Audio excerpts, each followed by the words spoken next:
эң сонун коргоочу шип.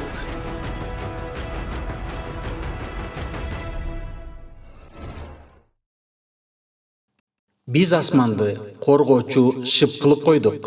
Бирок алар аяттарыбыздагы ачык белгилерден баш тартышууда. Кереметтүү Курандын бул аятында асман сактап эң жакшы коргоп туруучу шип сыяктуу экендигин эскертет. Эң жакшы коргоочу деген эмне? Келиңиздер, бул тууралуу окумуштуулар эмнелерди айтат, тыңдап көрөлү. Атмосфера биздин жер шарын курчап алган ар кандай топтолгон газдардын океаны сыяктуу. Калыңдыгы дээрлик 10 000 километрге чейин жетип, таштан да катуураак болуп эсептелет. Эми ошол атмосферанын түрдүү касиеттерин байкап көрөлү.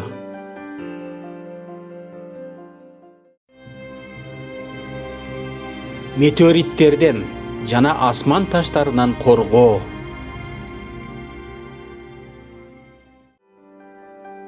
Биздин жер шарына күн сайын космостон чоң кичине ар кандай метеориттердин миллиондогон саны түшүп турат.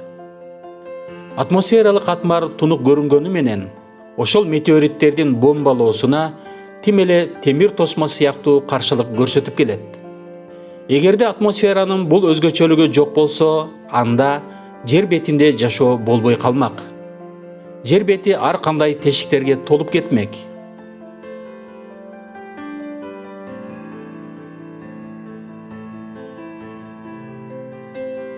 Мындайга биз астронавттар айга барып конушканда күбө болгонбуз. Нөшөрлөп жаган жамгыр сыяктуу болгон метеориттердин айдын бетине келип түшүшүнөн улам тешиктер пайда болуп, ал эми чоңураак болгон метеориттердин түшүшүнөн чоң-чоң аңдар пайда болуп калган. Космостон келүүчү метеориттер атмосферага келип, анын молекулалары менен кагылышканда, ылдамдыгынын чоң болгондугунан сүрлүү пайда болуп, анан чоң температура келип чыгып, ошонун эсебинен ысып күйүп олтуруп, акыры чаң сыяктуу жок болуп кетет. Жогоруда Курандын аятында эскертилген биз асманды коргоочу шип кылып койдук деп айтылышы, Куран бул жаратуучу Аллах Тааланын сөзү экенин ачыктан ачык далилдейт. Айлануучу асман. Кереметтүү Курандын 86-чы Тарик сүрөсүнүн 11-ci аятында мындай дейт. Кайра-кайра түшүрүүчү ээси болгон асманга ант. Бул жерде Куран аба мейкиндигинин кайра түшүрүүчү кыймыл аракети жөнүндө айтат. Кайра-кайра түшүрүүчү болгон асманга ант. Мындан Курандын таң калыштуу илимий кереметин байкасак болот. Кайра-кайра түшүрүүчү деген сөз Курандын аятында кайра артка кайтаруучу деген мааниде берилген. Жер шарын курчап турган аба мейкиндиги ар түрдүү катмарлардан турат. Алардын ар бири өз-өзүнчө тирүү жандыктар үчүн керек болгон кызматтарды аткарышат. Изилдөөлөрдүн натыйжасында ар бир аба катмары өз-өзүнчө кандайдыр бир нурларды же заттарды жерди же космос мейкиндигин көздөй кайтарууга жөндөмдүү экендиги белгилүү болду. Азыр ошол аба катмарларынын кайтаруу жөндөмдүүлүгүн кээ бир мисалдардан байкап көрөлү. Трофосфера жер бетинен 13-15 чакырым бийиктикте жайгашкан. Ал жердин бетинен бууланган суу бууларынын тыгыздалып топтолушуна шарт түзөт да, ошентип жамгырдын жаашына себепкер болот. Озон катмары, башкача айтканда озоносфера, жердин бетинен 25 чакырым бийиктикте жайгашкан. Ал катмар космос мейкиндигинен келүүчү радиация нурларды жана ультрасыякөк нурларды жердин бетине өтүп кетүүсүнө жол бербей, кайра артка кайтарат. Ионосфера деп аталуучу аба катмары болсо, спутник сыяктуу жер бетинен келүүчү ар түрдүү радио толкундарды кармап, жердин башка бөлүктөрүнө кайтарууга жөндөмдүү. Ошентип алыскы аралыкта жайгашкандарга радио жана теле берүүлөрдү өткөргүчсүз камсыз кылууга шарт түзөт. Магнитосфера катмары. Бул катмар күндөн жана жылдыздардан чыккан ар түрдүү радиоактивдүү зыяндуу нурларды жердин бетине өткөрбөй, кайра артка кайтарууга жөндөмдүү. Жогоркудай катмарлардын өзгөчөлүктөрү илимде жакынкы эле жылдарда белгилүү болду. Бирок мындай аба катмарынын өзгөчөлүгү тууралуу Куранда бир канча кылымдар мурда эле айтканы, акыйкаттан чынында эле Куран бул Аллахтын сөзү экендигин ачыктан ачык көрсөтүп далилдеп турат.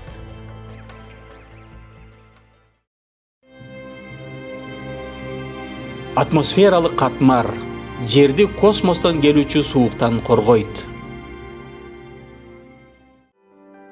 Космосто суук даражасы орточо алганда -270 градус Цельсияга чейин жетет. Биздин жер шаары атмосфералык катмардын жардамы менен мындай тоңдуруучу сууктан эң сонун корголгон.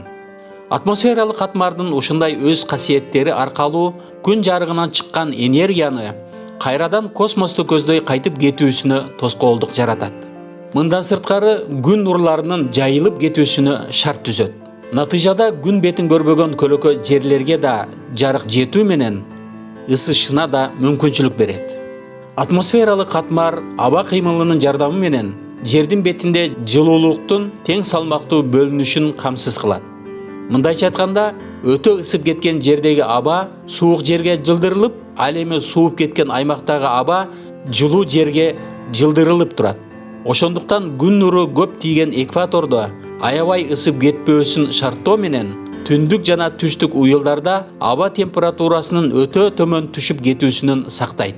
Кыскасын айтканда, космостон келүүчү тоңдуруучу сууктан сактоо жана жер бетиндеги жылуулуктун тең салмакта сакталып туруусу албетте Аллах Тааланын гана атмосфералык катмарды ушундай ажайып сонун кылып жаратуусунун натыйжасы.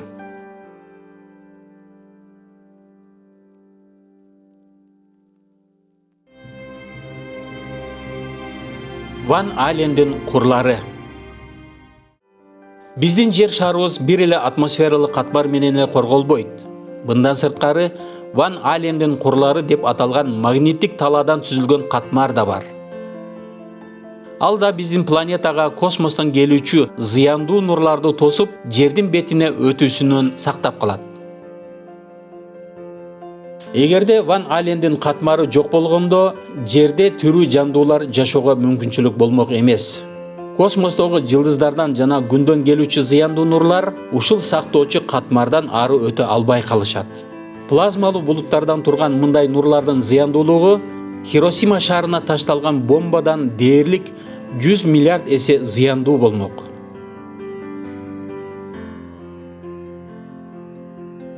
Күндөн келүүчү жылуулук жана жарыктан сырткары протон жана электрондордон түзүлгөн ылдамдыгы секундасына 1,5 миллиард километрге жеткен шамал келет. Бирок мындай шамал жерден 40 000 миль алыстыкта пайда болгон магниттик торчонун тоскоолдугунан андан ары өтө албай калат. Ошентип биз коргоочу зыяндуу нурлардан сакталып, тынч эсен аман жашап келебиз. Бирок биз эч качан унутпашыбыз керек. Атмосфералык катмардын жана Ван Алендин курларынын мындай касиети жаратуучу Аллах Тааланын гана чеберчилиги экендигин. Албетте, чынында ал катмарлар эмес, бизди жоктон бар кылган Кудайыбыз, кудуреттүү Аллах Таала гана сактап турат. Алар болгону жаратуучунун чыныгы кудурети бекитилген бир себептер гана. Аллах Таала атмосфералык катмардын ушундай коргоочу шып кылып койгонун мындан 14 кылым мурда кереметтүү Куранда төмөнкүчө эскертет. Биз асманды коргоочу шып кылып койдук. Бирок алар аяттарыбыздагы ачык белгилерден баш тартышууда деп. Бул аятта айтылган сөздөр Куран бул адамдын эмес, Аллах Тааланын сөзү экенин ачыктайт. Анткени ушундай жогорку деңгээлдеги тактыкта айтылган илимий жыйынтыктоолорду 20-кылымдын өнүккөн технологиялык жетишкендиктердин жардамысыз айтууга мүмкүн болбос эле. Демек, мындан 1400 жыл илгери Куранда так даана түшүндүрүлүп айтылышы, Куран бул Аллах Тааланын сөзү экендигин даана далилдейт.